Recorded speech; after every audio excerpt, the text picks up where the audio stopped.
لله سبحان اللہ الحمد لله رب العالمين والعاقبة للمتقين والصلاة والسلام على سيد الأنبياء والمرسلين أما بعد أعوذ بالله من الشيطان الرجيم بسم الله الرحمن الرحيم لو أنزلنا هذا القرآن على جبل لرأيته خاشعا متصدعا من خشية الله وتلك الأمثال نضربها للناس لعلهم يتفكرون صدق الله مولانا العظيم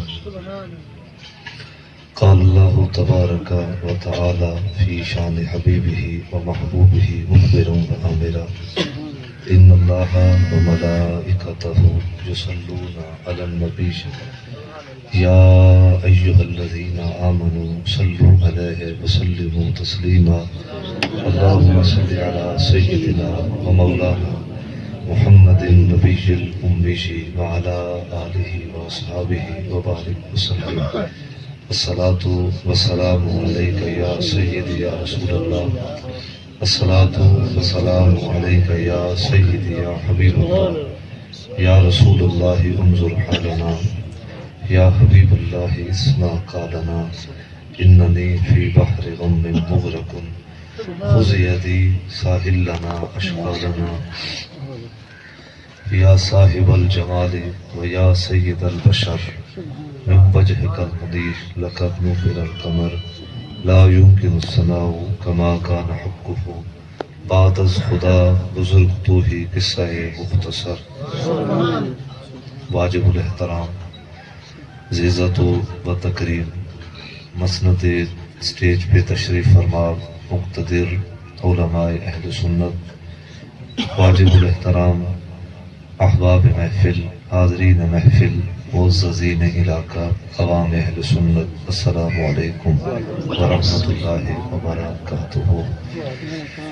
دعا ہے کہ مالک لم یزل خالق کے ارض و سما اللہ تبارک و تعالی جل مجدہ الکریم آج کی اس بابرکت پر رونق باوقار پرخلوص محفل میلاد مصطفیٰ صلی اللہ علیہ وسلم کی تقریب باسعید کو اللہ کے لم یزل اپنی اعلیٰ عرفہ وسیع اور پاک بارگاہ میں اسے شرف قبولیت عطا فرمائے۔ آپ احباب تشریف فرما ہے، اللہ تبارک و تعالی آپ تمام احباب کی حاضری کا ایک ایک لمحہ اپنی بارگاہ میں منظور و مقبول فرمائے۔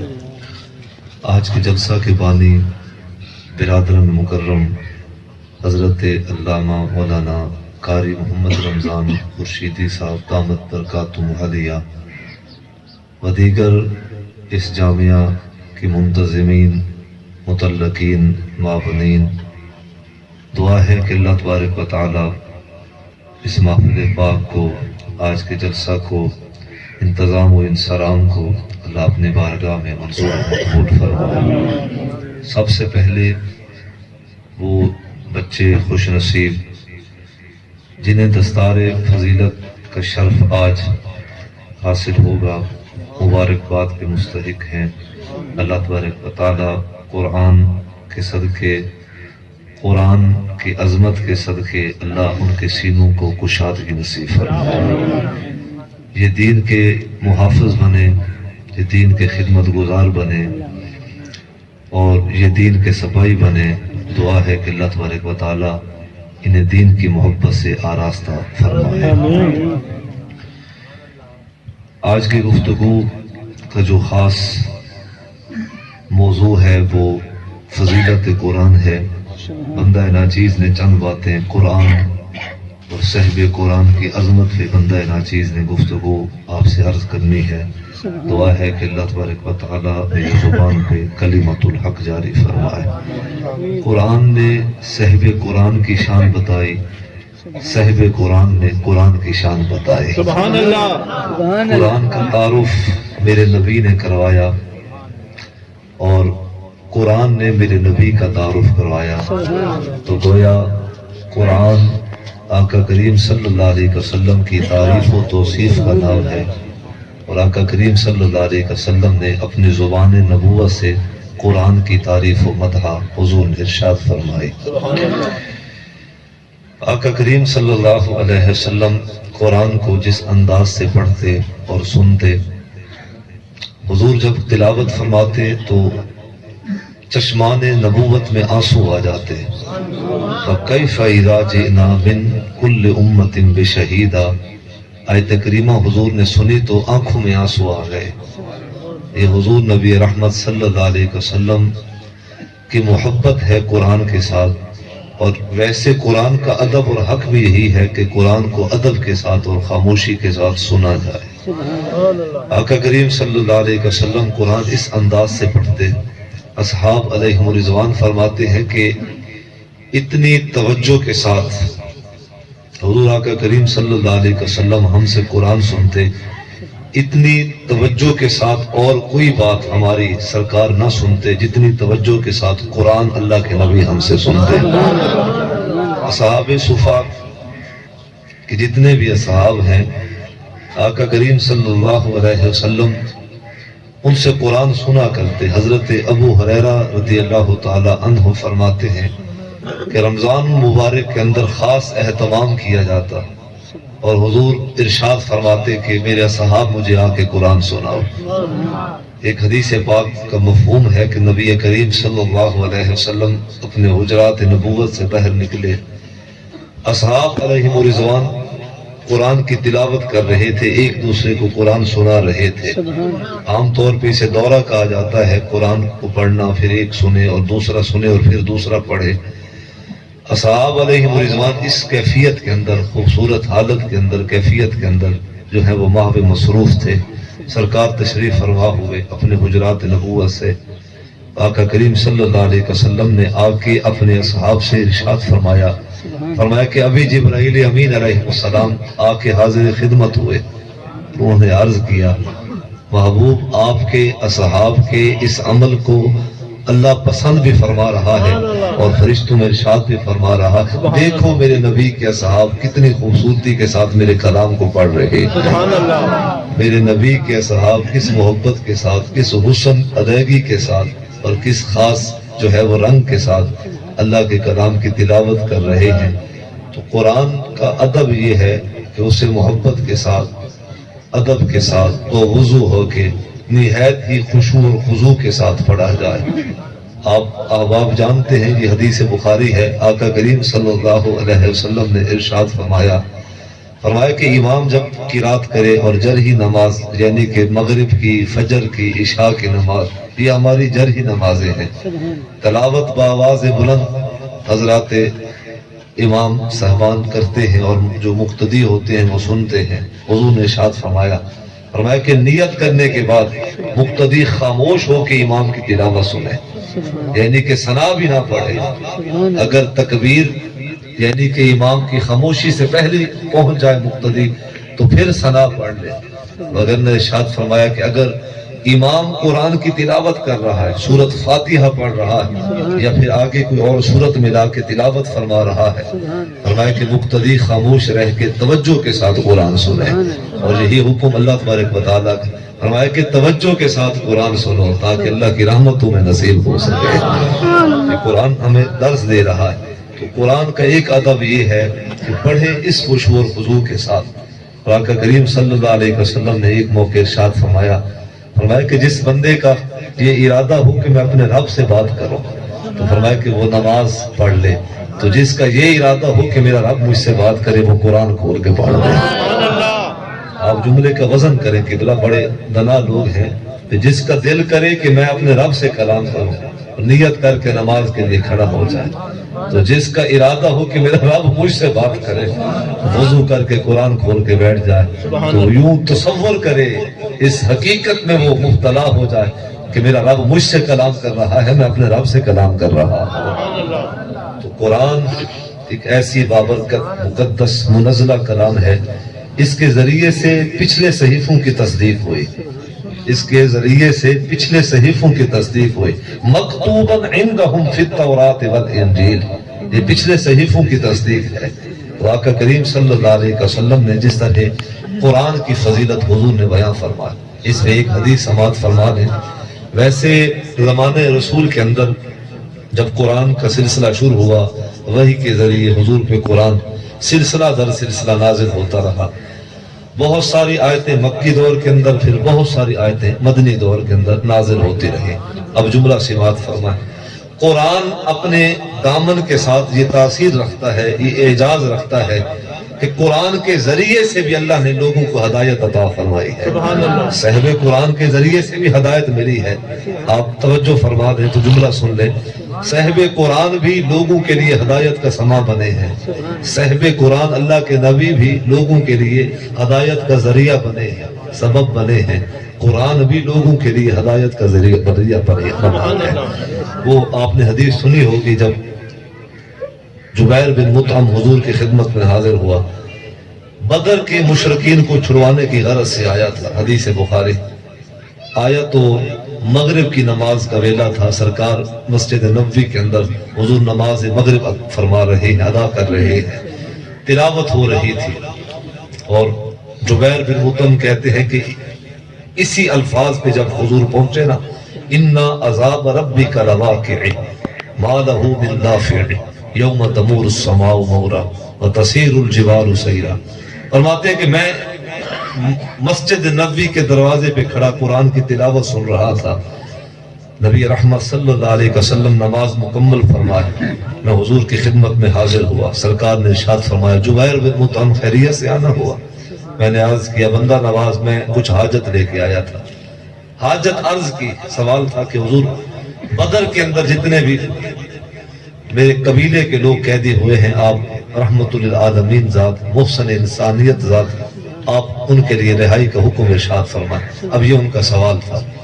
تو جب سوال عرض ہو چکا تو عرض کرتے ہیں، حضور اس کے متعلق آپ کی رائے کیا ہے کہ اِنَّا عَذَابَ رَبِّكَ لَوَاقِعٌ۔ حضور نے ارشاد فرمایا کہ ان لوگوں کے لیے اللہ کا کڑا عذاب ہے، ان کے لیے کڑا عذاب ہے، بڑا عذاب ہے، وہ لوگ جو اللہ تبارک و تعالیٰ کی ذات کے ساتھ کسی کو شریک کرے، اور ان کے لیے کڑا عذاب ہے جو آخرت کا انکار کرے، اور ان کے لیے کڑا عذاب ہے جو انبیاء علیہ السلام کی رسالت اور نبوت کا انکار کرے۔ تو عرض کرتے ہیں، حضور اگر یہ بات ہے تو قرآن میرے سینے پہ اثر کر گیا ہے، دل پہ اثر کر گیا ہے۔ قرآن کی چند آیتیں سنیں، 4 5 6 آیتیں سنیں، دل کی کیفیت بدل گئی۔ پتھر دل تھا، 2 لخت ہو گیا، 2 ٹکڑے ہو گیا، دل میں شگاف پڑ گیا۔ حالت جو ہے وہ اس طرح کی ہے کہ کپ کپی ستاری ہو چکی ہے۔ نبوت کی بارگاہ میں عرض کرتے ہیں، حضور میرا دل گواہی دے رہا ہے، آپ بھی حق ہیں، اور یہ جو منزلہ کلام ہے یہ قرآن، یہ بھی حق ہے۔ حضور کی ذات پہ ایمان لے، یہ قرآن کا اعجاز ہے۔ قرآن کو کوئی فکر کی نگاہ سے دیکھ لے، پڑھ لے تو قرآن برکت ہے، قرآن ہدایت ہے، قرآن نور ہے۔ ذلت سے نکالنے کے لیے، گمراہی سے بچنے کے لیے قرآن کا سہارا ضروری ہے۔ اور حضور نے ارشاد فرمایا، آقا کریم صلی اللہ علیہ وسلم، آپ جانتے ہیں کہ جب حضور اس مقام پہ جلوہ افروز ہوئے، مقام غدیر خم پہ، تو حضور نے ارشاد فرمایا کہ 2 چیزیں ایسی ہیں، ان کے ساتھ اپنا رشتہ جوڑ لو۔ فرمایا کہ جن کا تعلق ان 2 چیزوں سے ہوگا، واللہ وہ شخص کبھی گمراہ ہو ہی نہیں سکتا۔ سبحان اللہ۔ توجہ میرے سمجھ فرمائیں تو یہ جملہ سنیں۔ یہ ویسے حدیث پاک ایک طبقہ ہے وہ ایک جملہ بیان کرتا ہے تو دوسرا نہیں کرتا۔ ایک طبقہ وہ یہ پہلا حصہ بیان کر کے حدیث کا وہ سمجھتے ہیں کہ حدیث مکمل ہو گئے۔ میں اس پہ ایک جملہ عرض کر رہا ہوں اختصار کے ساتھ۔ حضور نے ارشاد فرمایا کہ وہ شخص کبھی گمراہ نہیں ہوگا، وہ شخص کبھی گمراہ نہیں ہوگا۔ وَأَنَا تَارِكُ فِيكُمُ الثَّقَلَيْنِ أَوَّلُهُمَا كِتَابُ اللَّهِ فِيهِ نُورٌ وَهُدًى۔ فرمایا کہ جس کی نسبت اللہ کی منزل کلام قرآن مجید سے جڑی رہے گی، وہ بندہ کسی بھی ذات سے ہو، خاص سے ہو، قوم و قبیلے سے ہو، فرمایا کہ قرآن اپنے قاری کو، پڑھنے والے کو قرآن کبھی گمراہ نہیں ہونے دے گا۔ آج اس امت پہ ایک جو ہے وہ غم یہ ہے، دکھ یہ ہے کہ قرآن سے تعلق نہیں رہا۔ ٹیکنالوجی نے ہمیں قرآن سے دور کر دیا، ٹیکنالوجی نے ہمیں قرآن سے دور کر دیا۔ اور وہ جنہوں نے ٹیکنالوجی لانچ کی ہے، جنہوں نے ٹیکنالوجی کو جو ہے وہ دنیا پہ لانچ کیا، بھیجا، وہ خوش ہو گئے، اپنے مقصد میں کامیاب ہو گئے۔ اب قرآن کی تلاوت جو ہے وہ جو ایک وقت تھا، امت قرآن کی تلاوت کو اپنا حسن سمجھتی تھی، معمول زندگی کا خاص خاصا سمجھتے تھے۔ آج آپ دیکھ لیں کہ قرآن سے کتنی ہماری نسبت، جب کوئی پڑھے گا نہیں قبلہ تو پھر سمجھے گا کیسے؟ جب ایسا پڑھ سو کوئی نہ تو قرآن نو سمجھ سو کی میں، جب قرآن نو سمجھ سو کوئی نہ تو عمل کی میں کرے سو۔ آپ اٹھائیں 7ویں سپارے کی پہلی آیت۔ اب وقت نہیں ہے کہ سارے مفصل گفتگو ہو۔ وَإِذَا سَمِعُوا مَا أُنزِلَ إِلَى الرَّسُولِ، اس آیت مبارکہ کو آپ اٹھائیں۔ اصحاب علیہم رضوان قرآن سنتے نا صاحب قرآن سے چیختے، ان کی کیفیت اس طرح ہوتی کہ لرزہ طاری ہو جاتا، آنکھوں میں آنسو آ جاتے۔ اللہ کا قرآن دل پہ اثر کرتا ہے، لیکن جب دل زنگ آلودہ ہو جائے، اندر نفاق کیا، غلاظت کیا، حرام کیا جب رچ بس جائے، تو پھر انسان قرآن سنتا رہے، واہ واہ کی داد دیتا رہے گا، سبحان اللہ کہتا رہے گا، لیکن قرآن پہ عمل کے لیے پہلی شرط ہے اسے سمجھنا، عمل کے لیے پہلی شرط ہے اسے محبت کرنا۔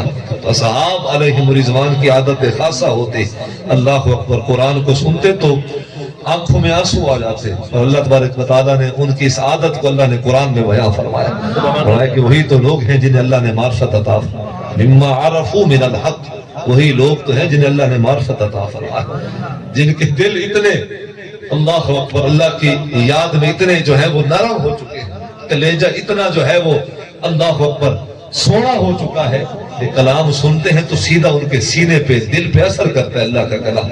سیدنا عثمان غنی رضی اللہ عنہ کے متعلق لکھا گیا، قرآن سنتے ایسی آیتیں جب ان کے سامنے پڑھی جاتی ان کی حالت یہ ہوتی کہ بے ہوش ہو کے گر جاتے، بے ہوش ہو کے گر جاتے۔ تو یہ قرآن کے ساتھ محبت بھی ہے، اللہ کے کلام کے ساتھ محبت و احترام بھی ہے۔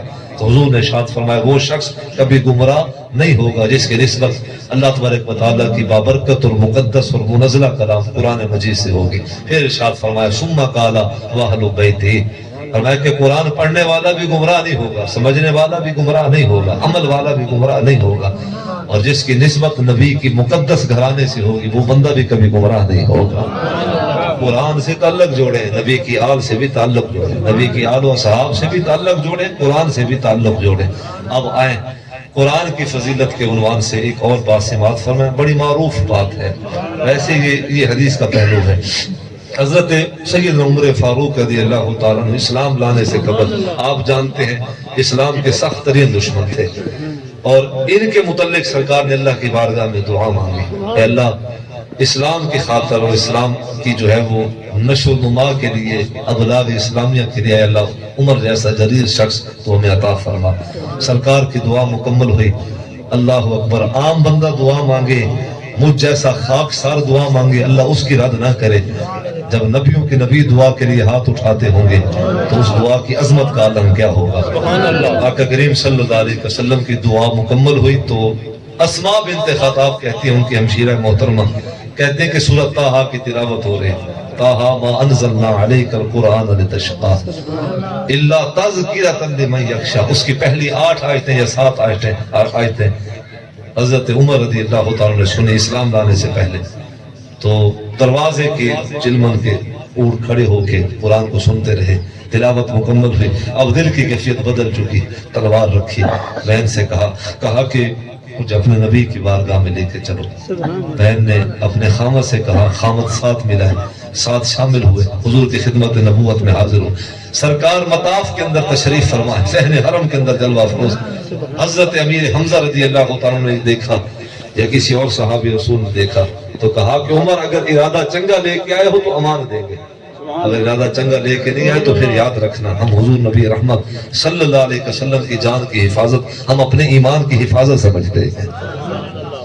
آقا کریم صلی اللہ علیہ وسلم کی خدمت میں حاضر دوزانو ہو کے بیٹھ گئے اور عرض کرتے ہیں حضور میں اپنی کیے پہ میں پچھتاتا ہوں، جڑا کچھ میری ذات تو تھی ہے میں ہوں تو ندامت کرے نا، تو ذات بڑی مہربان ہے، تو سدا پتھر کھان والے کوئی معاف کر چھوڑے دے ہو، حضور سا کو بھی معاف کرو۔ آج سرکار نے ارشاد فرمایا کہ تو مراد رسول ہے، اے خدا سا مانگ کے کیتا ہے، فرمایا کہ آ گیا ہے میں نے سدا کو معاف کر چھوڑے۔ یہ قرآن کی برکت ہے کہ قرآن اندر جو ہے انسان کا تبدیل کر دیتا ہے، تبدیلی قرآن کے ذریعے سے آنی ہے۔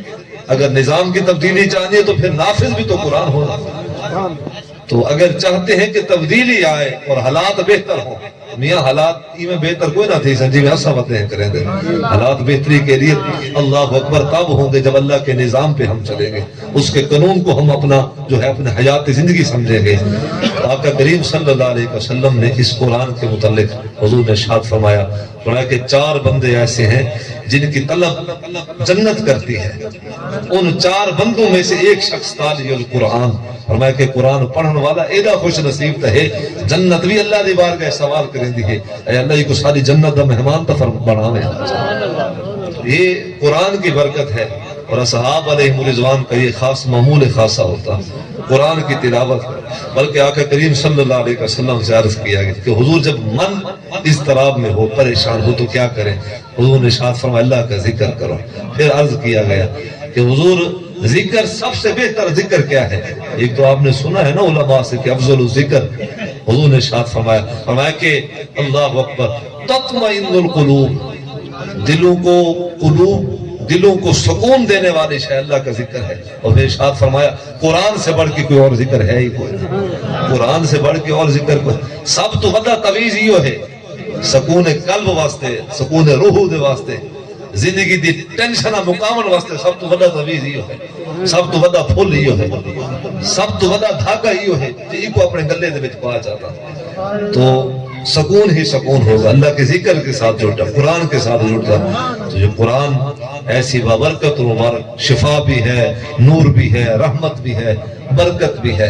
ارشاد فرمایا اگر یہ قرآن پہاڑوں پہ نازل کرتے، پہاڑ کبھی بھی تاب نہ لا سکتے، قرآن کی طاقت کو تاب نہ لا سکتے، لیکن سینہ نبوت کی عظمت کو دیکھیں، یعنی کہ صاحب قرآن نے قرآن کی شان بیان فرمائی، تو قرآن نے صاحب قرآن کی شان بیان فرمائی، وہی قرآن جس کے متعلق میرے رب نے ارشاد فرمایا، اور کہ مثال دے کے تمہیں سمجھایا جا رہا، اور دنا لوگوں کے لیے ایک مثال ہی کافی ہے۔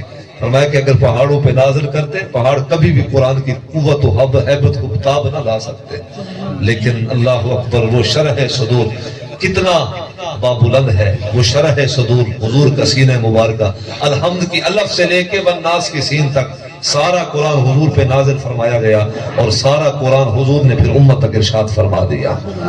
آقا کریم صلی اللہ علیہ وسلم، آقا کریم صلی اللہ علیہ وسلم نے قرآن کی شان بیان فرمائے، تو قرآن نے پھر صاحب قرآن کی شان بیان فرمائے۔ میرے والد محترم قبلہ خورشید ملت علیہ رحمہ فرمایا کرتے تھے، فرماتے تھے ابا اگر قرآن کو این نگاہ دے نال پڑھو تو قرآن اللہ دے احکام دسیندا ہے، اگر قرآن کو این نگاہ دے نال پڑھو تو قرآن نبی دی شان دسیندا ہے۔ تو یہ قرآن ہے، در حقیقت حضور کی شان ہے۔ حضرت شیخ عبدالحق محدث دہلوی علیہ رحمہ فرماتے ہیں ایک آیت کے متعلق خیر انہوں نے کہا تھا، اور اس آیت کا اگر آپ کو یہ خلاصہ لے لیں تو فرماتے ہیں کہ قرآن کے اندر وہ آیت کریمہ جس کے اندر اللہ تبارک و تعالیٰ نے ارشاد فرمایا کہ هو الاول والآخر والظاہر والباطن، فرماتے ہیں کہ لوگوں یہ آیت کریمہ حمد باری تعالیٰ بھی ہے اور نعت مصطفیٰ بھی ہے۔ قرآن کا ایک جو ہے وہ پہلو یہ بھی ہے کہ حضور کی تعریف و توصیف قرآن نے بیان فرمائے، تو گمراہی کے بچنے کے لیے اپنا تعلق قرآن سے جوڑیں، اور بالخصوص یہ جو ہمارے ادارے ہیں اہل سنت کے، ان اداروں کے ساتھ وابستہ ہو جائے۔ یہ جو ہے دین کے قلعے ہیں، غیر سنجیدہ ہونے کی وجہ سے جو ہے وہ آج امت کی حالت زار یہ ہے۔ اداروں کو مضبوط کریں اور اہل سنت کے اداروں کو مضبوط کریں۔ آپ کے سامنے ہیں جو خدمات یہ لوگ دے رہے ہیں، ہمارے مسلک کے علماء، حفاظ، قرہ حضرات جو خدمات پیش کر رہے ہیں، اللہ باقی اداروں کا میں کچھ نہیں کہتا، لیکن یہ ایسے ادارے ہیں جو اللہ اور اللہ کے رسول کی رضا کی خاطر دین کی خدمت کے لیے اپنے آپ کو جنہوں نے وقف کر دیا ہے دین کے اوپر، ان کی خدمت کرتے رہا کریں۔